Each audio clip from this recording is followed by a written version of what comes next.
All right, welcome to the Creative Lens. Today we've got a good topic we are going to discuss between myself and Wade, and we're going to talk about unconscious creativity, which is more in the line of letting go in order to promote a different level of consciousness and creativity. And how are you today, Wade? Well, I'm cringing about saying levels and consciousness. That didn't come out the way I intended it to, but I hope the listeners get the gist of what I'm putting down there. I was doing well until I heard all the buzzwords, so very disappointed. It was so unintentional, but anyway. Nah, that's all good. But we're both coming off a nice fresh break after a period of time, man. So how are you feeling after the time off, Wade? Yeah, it was good. Spent some time with the family, got some downtime. Just didn't unintentionally, just relaxed and unintentionally came up with a bunch of cool ideas and that to implement and try out. So, yeah, hence the topic today we were talking about. Yeah, because it's amazing. I've always noticed whenever I've had like large chunks of time off after long busy periods, and I used to always refer to it as you're getting out of the momentum of your life, because when you're just doing regular things and you're doing them in quite a regimented way, it's easy to get caught up in the same thought patterns and just through habits and turning up in the same spaces and talking to the same people all the time. And you just get busy being busy sometimes. I agree. Yeah. And it's like what you were saying, like when you finally switch off, your brain has time to move, and you had all these ideas as well. Like it's weird because we often talk about things like getting into flow state and all this, but I think at the end of the day, it's not that one state is better than another, but flow state is awesome for getting things done. But I think it's just more finding the most natural sort of rhythm for yourself, for your brain to work. And when you have time off and you finally relax, it's almost like your unconscious brain puts pieces together, and out of those pieces, these ideas seem to spring out. Yeah, well, it's actually when I started my break, I started reading a book called The Creative Act. You heard of Rick Rubin? Or you know Rick Rubin? I've heard of Rick Rubin, yeah. He's a really interesting character. He's a music producer.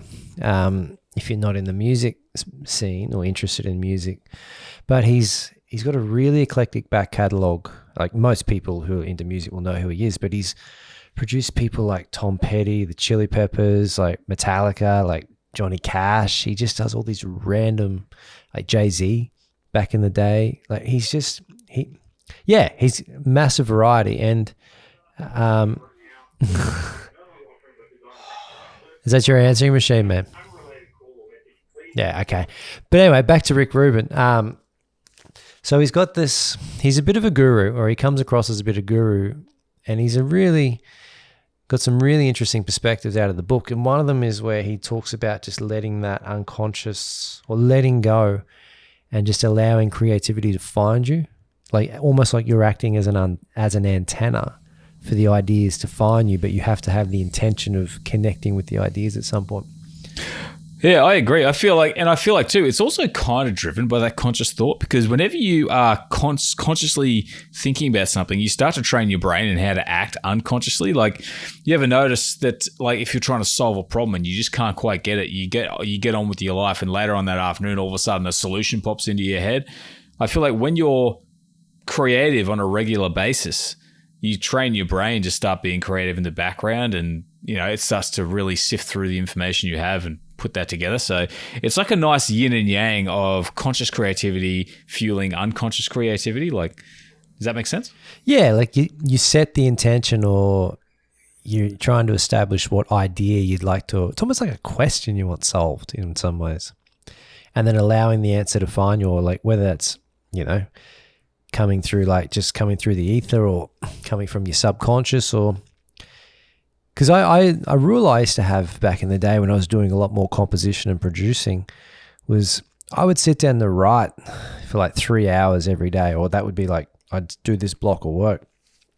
And I often found, like after doing it for a few years, that nothing really much happened after the first hour and a half. Like the best ideas came in that first 90 minutes, or the most productive work came in that first 90 minutes. And then after that, you're too consciously involved in what you're doing, engaged, like you're just sort of mucking around with surface level stuff. But the big birthing of ideas was in that first period. And It's interesting because we were talking about earlier, like that idea of like where you consciously, it's very, very difficult to get to like consciously sit down and force something out that's not there. Yeah, that's right. I remember we were talking before we were recording, and yeah, that's exactly right. I feel like when you sit down, you're consciously trying to do something that your unconscious brain is probably better at doing, and you can actually go and get other things done and be more productive by doing menial tasks. Like you said, you might be just going to the shop to buy milk, or it might be just, cleaning up your kitchen or something like that. And it's not that you should, obviously when it's time to work, it's time to work. But at the same time, I feel like it's weird because we're talking about unconscious productivity, creativity, I should say. And it's almost like you kind of want to consciously put it in place. It's not something you can just, we don't want to just talk about the fact that it happens, but you really need to create that space for it to happen. You really need to, or even just take the pressure off yourself to go, hey, look, maybe this will solve itself, or maybe I can get on with something for a little while and just ruminate on it. And sometimes you'll find that even when you're working on something, there's the unconscious thing that happens in the background that you don't think about. But sometimes when, because I'm constantly having to do things around the house and that my brain will just be thinking about that thing anyway, and it's just running on its own. And it's like I'm consciously seeing what's going on, but I'm not really, fueling it by trying to probe it with questions. Yeah. Well, I think I'm going to throw a few ideas at you with this. Excuse me. Like the first one I want to throw at you is, I think this style of creativity is really only beneficial if you have like an intermediate or advanced skill set in what you're doing. Like if you're a beginner, this style of creativity is not for you, because you need to have developed the technical skill and nous. Man, all these hot rods are like pulling up next to the studio where I'm recording. It's like a bit frustrating. Might give you some unconscious ideas. It might. It really might, Wade. But back on that train of thought. Just sprig my memory. What was I talking about? You were talking about having intermediate or advanced skills. That's right, yeah. Because that's the thing. Like if you're a beginner or even an intermediate, like you've got to practice just finishing ideas, I think, to build your skill sets. Like one thing I used to do was like with composition was I'd have 2 hours to finish an idea. Start, finish, done. And you just do that religiously to build your skill set and your ability to handle ideas. So when the inspiration finds you, you've got the technical ability to be able to finish things off. The other thing I want to throw at you too is we spoke about all these things seem to happen with stepping away from our regular routines. Like coincidentally, when we've had holidays after long busy periods. Is it possible that if we work for 6 months, 12 months, 2 years without taking a proper break off of work, and then you stop, you slow down, your body becomes more relaxed, your brain lets the momentum of whatever trains of thought it was on peter out, so there's more space, you're more relaxed, and then that allows room for ideas to come in. Because when you're more relaxed and when you're more consciously involved of going, I've got to get this done by this date, this by that date, you're kind of working as a tradesman. And what I mean by that is you're just trying to connect the dots to get it finished and get it out. Whereas if you're more relaxed and you don't necessarily have that impending timeline, or you're probably not trying to force it so much. So you're probably leaving space for that. You're leaving space to have the ability to think laterally, as opposed to just thinking, how do I get it to this finish point, which mightn't be the best destination for your idea, but how do I get it there as soon as possible, rather than just having space and being relaxed and allowing yourself to think laterally. And maybe because in those periods of time that we've both had experiences of like almost an explosion of creativity or productivity when we're not trying to work, maybe we're working wrong. Yeah, I agree.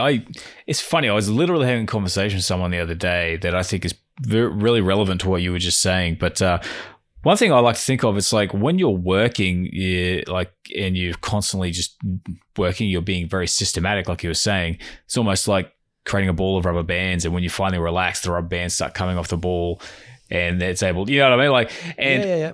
but I feel like, yeah, maybe we are too busy. I think as a culture in society, if you are constantly busy, yeah, it is difficult. I think it's almost like having planned times to actually, have some space is powerful. But another thing, and this is getting to, I was talking to, I know, hey, it wouldn't be an episode of our podcast if I didn't bring up jiu-jitsu.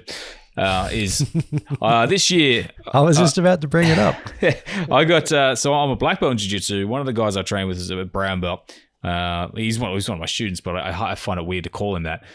Because what happens is he teaches the classes when I'm not there. But this year I decided to start trying to make half of my classes his classes. So I just want to go in and learn some of the stuff he's been picking up, because he's almost at a black belt level, and he's just the stuff he has so much stuff I don't have. And we were talking about the fact that sometimes it's cool. You want to go in and you want to actually consciously try to come up with or consciously learn a technique or something. It's the same with trying to consciously come up with ideas. You're constantly trying to think of something you can add in or something you can do with the pieces in your brain. But sometimes you just go, I've got a good foundation. So that means when I go in, I don't actually have to really consciously try to remember everything. I can just go in, do some techniques, do some bits and pieces, kind of switch off a little bit, and your brain will hold on to the stuff that matters anyway. And one example from a different artistic perspective is last year I bought an art book. Have you ever heard of H.R. Giger? The name rings a bell. He's the artist who created the design for the Aliens films. He created it before the films. Yeah. And he had a book called Necronomicon, and Ridley Scott saw it, and he's like, I want this as the alien. But his art style is very unique to him, and it's not so much unique now, but it all came from him. He's like the seed of a lot of this kind of art style. And I just reading that book, and there's tons of his art throughout it, is my brain started creating ideas for art in my head that were very reminiscent of his style, but I wasn't consciously coming up with them. So I didn't go in there looking for ideas. I just went in there and appreciated it. So that's when actually consuming like for YouTube, I'm creating YouTube videos for my channel. Just watching YouTube videos helps. Just watching any YouTube video helps. And if you're a musician, just listening to music will help, I'd imagine. It's so actually massive. Consuming what it is you're trying to work on can help, even if it's completely different. It can give you some ideas. I was just about to actually go there before you said it, but sometimes we get so caught up in working on making art or being creative that we actually fail to step back and, like you were talking about, just consume that inspiration.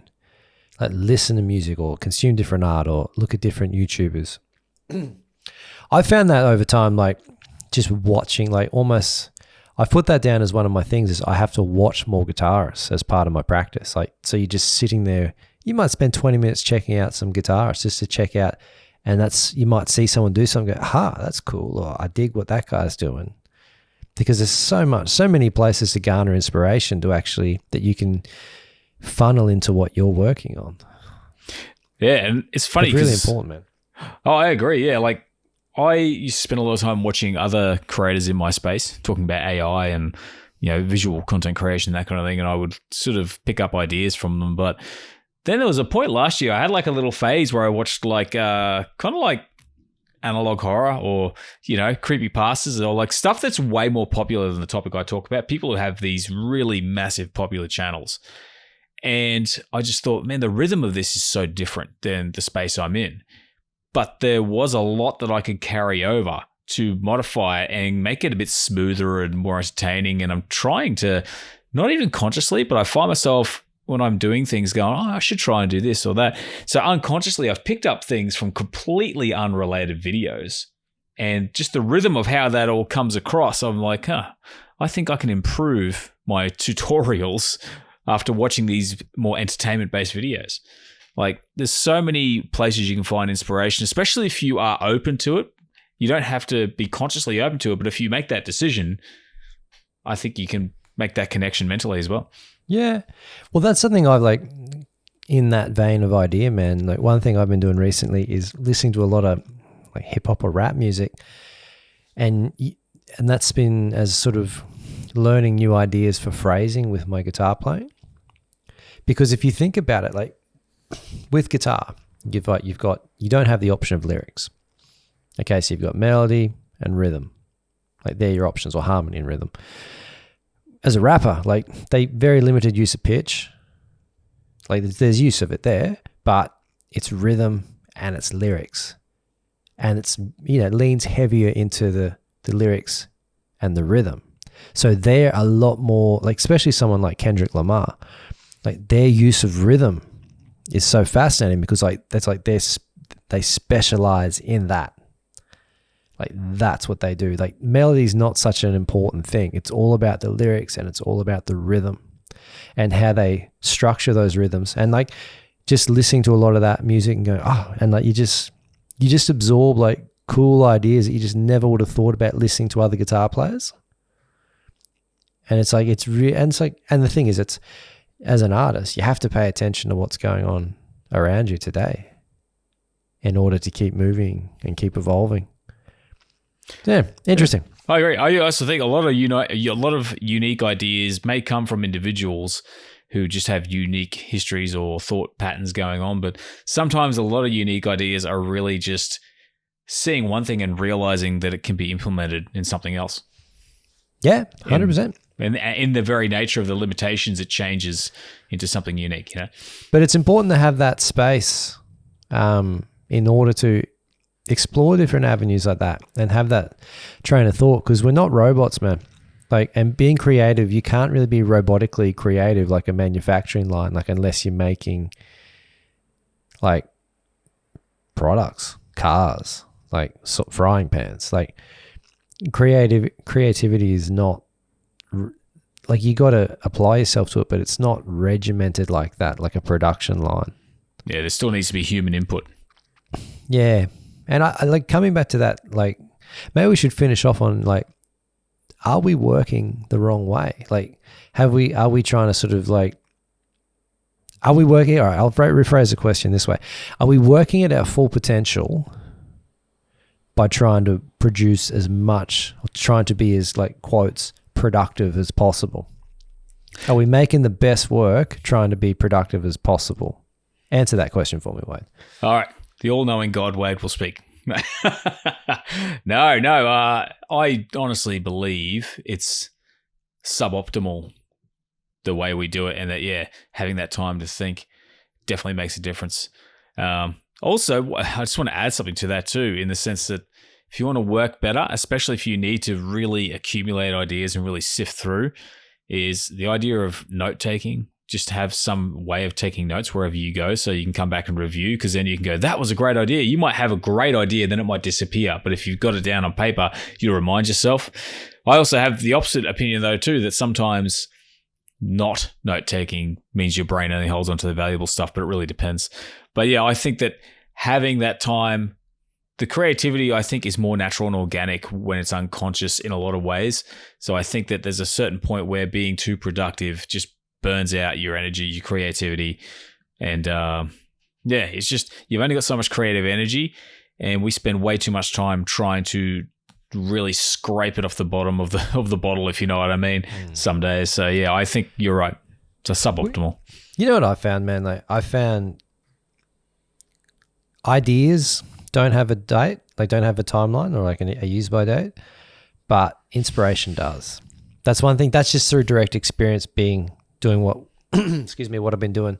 I agree. For 15 years now. It's, if I don't work on something like quick, like I can record something and come back to it and be like, what was like, and you sort of, it might be a good idea, but you mightn't see what you were seeing in it at the time. Where something does, like, comes out of, like, it comes up out of your unconscious, or the idea just finds you through the ether. And I think you have to act on it. Yeah, that's such a good point. That's in my experience. Like, if you get it, you got to act on it, man. Like, because otherwise, like, it's very difficult to recreate that particular. Like, it's pretty mind-blowing when you think about it. Like, an idea has found you one way or another, and it's obviously moved you to the point of like, that's cool, I got to do that.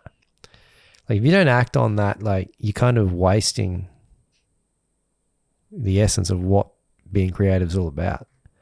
Yep. I think the more you act on that, like you're probably going to develop a lot faster and make better work as a creative. I do. I agree. Absolutely. And I think probably the last thing I would say about that for me personally is just you're getting closer to an organic workflow that is more human and less systemized, because going, I have an idea, I will work on it on the 18th, like is very systemized, but not very efficient. But like creativity being very human, it makes sense that if when you have an idea, that's when all the energy of that idea is out and your brain's making connections. And so like if you're going with the ebb and flow of your own human experience and your own sort of like mental rhythm, then yeah, I agree. Like you're definitely going to do better work acting on that while you have the inspiration. Yeah, even if you just start the idea. Like that's one thing I find, like I'll record it. If it's a musical idea or if it's like you record it and capture the essence of the idea and just get the train moving. And then you can sort of, because once you've established the essence of it, you can come back and revisit it and keep moving it forward. But 100%. We've asked a lot of like pseudo profound questions today, which I don't know how successfully we've answered. So what? Like how so would people will listen? Yeah. How would we wrap this one up, man? I would say it's awareness. There are times of conscious creativity. To fuel unconscious creativity, always work on your skill set to try and feed that and consume media or something that's going to help you fuel your unconscious creativity. But I think you hit the nail on the head. Just paying attention, awareness, being in the moment and listening, just looking at, because I think that allows you to move laterally on things. Like when you, like what I was talking about before, that idea of like, I just want to get this finished. You kind of just like, you're almost like creating by paint by numbers type of deal. Like awareness allows you to sort of just be engaged and follow the idea to its natural conclusion rather than forcing it in a said direction.